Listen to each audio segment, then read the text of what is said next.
بسم اللہ الرحمن الرحیم۔ اللہ تبارک و تعالیٰ کے نام سے شروع جو بڑا مہربان اور نہایت رحم کرنے والا ہے۔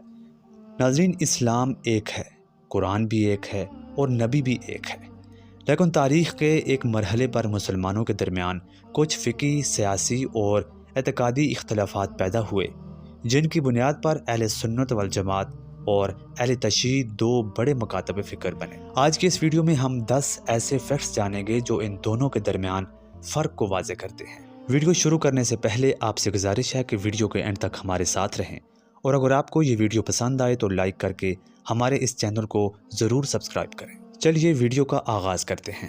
ناظرین، یہ ویڈیو نفرت کے لیے نہیں ہے، اس ویڈیو کا مقصد صرف معلومات کو آپ سب تک پہنچانا ہے۔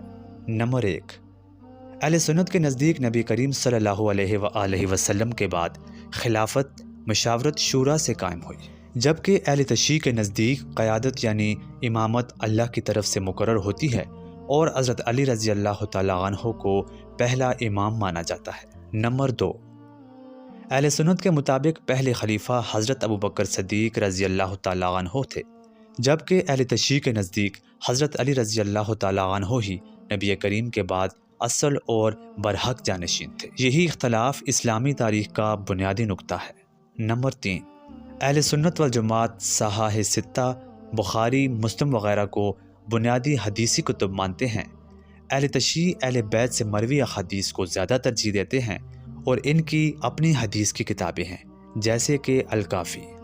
نمبر 4، اہل سنت والجماعت اہل بیت سے محبت کو ایمان کا حصہ مانتے ہیں، جبکہ اہل تشیع اہل بیت کو دین کی تشریح کا مرکزی ذریعہ مانتے ہیں اور انہیں خاص روحانی مقام دیتے ہیں۔ نمبر 5، اہل سنت والجماعت میں 4 فقہی مذاہب ہیں: حنفی، شافعی، مالکی اور حنبلی۔ اہل تشیع میں زیادہ تر لوگ فقہ جعفری پر عمل کرتے ہیں، جو امام جعفر صادق رحمۃ اللہ علیہ سے منسوب ہے۔ نمبر 6، اہل سنت کی اذان معروف اور متفقہ ہے۔ اہل تشیع کی اذان میں اشہد ان علی ولی اللہ کا اضافہ ہوتا ہے، جسے وہ ایمان کی تکمیل سمجھتے ہیں، جبکہ اہل سنت اسے اذان کا حصہ نہیں مانتے۔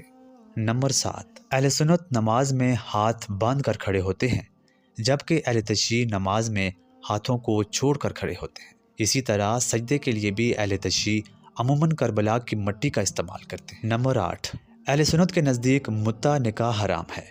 اہل تشیع کے نزدیک متع نکاح شرعی طور پر جائز ہے اور یہ اختلاف فقہی تشریح کی بنیاد پر ہے۔ نمبر 9، اہل سنت کے نزدیک یوم عاشوراء روزے اور صبر کا دن ہے، جبکہ اہل تشیع کے نزدیک یہ دن حضرت امام حسین رضی اللہ تعالیٰ عنہ کی شہادت کی وجہ سے غم اور عزاداری کا دن ہے۔ یہ فرق تاریخی احساسات سے جڑا ہوا ہے۔ نمبر 10، اہل تشیع جان یا ایمان کے خطرے کی صورت میں تقیہ کو جائز سمجھتے ہیں، جبکہ اہل سنت میں یہ تصور محدود یا کم پایا جاتا ہے اور اسے عمومی اصول نہیں مانا جاتا۔ آخر میں سب سے اہم بات کہ ان تمام اختلافات کے باوجود قرآن، نبی، کعبہ اور قبلہ سب ایک ہیں۔ اسلام کی بنیادیں مشترک ہیں۔ اس ویڈیو کا مقصد کسی کو غلط یا صحیح ثابت کرنا نہیں ہے، بلکہ سمجھ بوجھ پیدا کرنا ہے، کیونکہ علم نفرت کو ختم کرتا ہے اور جہالت فرقہ واریت کو بڑھاتی ہے۔